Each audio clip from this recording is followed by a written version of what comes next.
Hello, നമുക്കിന്നൊരു easy chicken കറി ഒന്ന് നോക്കിയാലോ. ഈസി ആണെങ്കിൽ നല്ല ടേസ്റ്റി ചിക്കൻ കറി ആയിരുന്നു. ഞാൻ വെച്ചതുകൊണ്ട് പറയുമല്ലോ, നല്ല ചിക്കൻ കറി ആയിരുന്നു. ഞാൻ ഒരു 1/2 കിലോയുടെ കണക്കാണ് പറയുന്നത്. ഞാൻ ഇന്ന് 1/2 കിലോ ചിക്കനെ എടുത്തുള്ളൂ. 1/2 കിലോയ്ക്ക് ഒരു വലിയ സവാള ചെറുതാണെങ്കിൽ 2 സവാള എടുത്തോ.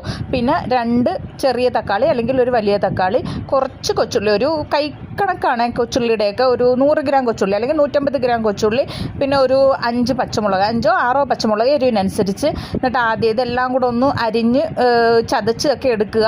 എടുത്തു കഴിഞ്ഞിട്ട് എന്താ നിങ്ങൾക്ക് ഇഷ്ടമുള്ളതുപോലെ ചതച്ചോ അരിഞ്ഞോ എങ്ങനെയാണെങ്കിലും എടുക്കുക. ആദ്യം ഞാൻ വെളിച്ചെണ്ണ ഒഴിച്ചിട്ട് അതിനകത്തോട്ട് സവാള ഇട്ട് നന്നായിട്ട് ഇങ്ങനെ വഴറ്റിയെടുക്കും കേട്ടോ. എൻ്റെ വാക്കുകളൊക്കെ അങ്ങോട്ടോ ഇങ്ങോട്ടോ പോകുകയാണെങ്കിൽ ഒന്ന് ക്ഷമിച്ചേക്കണേ. നന്നായിട്ട് വരണ്ട് വരുമ്പോഴത്തേക്കും, അതായത് ഒരു ഗോൾഡൻ ബ്രൗൺ കളർ ആകുമ്പോഴത്തേക്കും ബാക്കി നമ്മൾ ചതച്ച് വെച്ചിരിക്കുന്ന കൊച്ചുള്ളി, വെളുത്തുള്ളി, ഇഞ്ചി, പച്ചമുളക്, തക്കാളി ഇതെല്ലാം കൂടിയിട്ട് ഒന്ന് നന്നായിട്ട് വഴറ്റിയെടുക്കുക. ഞാൻ ചില ടൈമിൽ തക്കാളി അരച്ച് ചേർക്കാറുണ്ട്. ചിലപ്പോൾ തക്കാളി പെട്ടെന്ന് വെക്കുമ്പോഴത്തേക്കും തക്കാളി ഒന്നും അരച്ച് ചേർക്കാറില്ല, പെട്ടെന്ന് അങ്ങോട്ടങ്ങ് വെക്കും. പിന്നെ അതിനകത്തോട്ട് കുറച്ച് മഞ്ഞൾപ്പൊടി ഇടുക, കുറച്ച് മുളക് പൊടി ഇടുക, കുറച്ച് പെരിഞ്ചീരകം ഇടുക, കുറച്ച്, അതായത് ഇതിൻ്റെ മെഷർമെൻറ്റ് വേണമെങ്കിൽ ഞാൻ പറഞ്ഞു തരാം കേട്ടോ. ഞാൻ എല്ലാം ഒരു കൈക്കണക്കാണ് ഇടുന്ന. എന്തൊക്കെയോ പറഞ്ഞു. മല്ലിപ്പൊടി ഇടുക, മസാലപ്പൊടി ഇടുക, കുരുമുളക് പൊടി ഇടുക, എല്ലാ പൊടികളും പറഞ്ഞു കഴിഞ്ഞല്ലോ.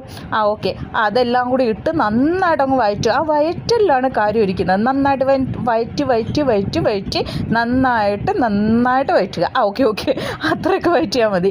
കുറച്ചും കൂടെ എനിക്ക് വെളിച്ചെണ്ണയുടെ ഒരു പ്രാന്തുള്ളതുകൊണ്ട് വീണ്ടും അങ്ങ് വെളിച്ചെണ്ണ എത്ര ഒഴിച്ചാലും എനിക്ക് അങ്ങോട്ട് മതിയാകുന്നില്ല.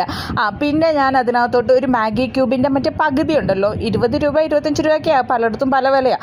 ഓക്കെ, അതിൻ്റെ ആ മാഗി ക്യൂബിൻ്റെ ഒരു പീസ് അതെടുക്കുക, അതങ്ങോട്ട് ഇടുക. പിന്നെ ചിക്കൻ അങ്ങോട്ട് കഴുകി വെച്ചേക്കുന്ന ചിക്കൻ അങ്ങോട്ട് ഇടുക.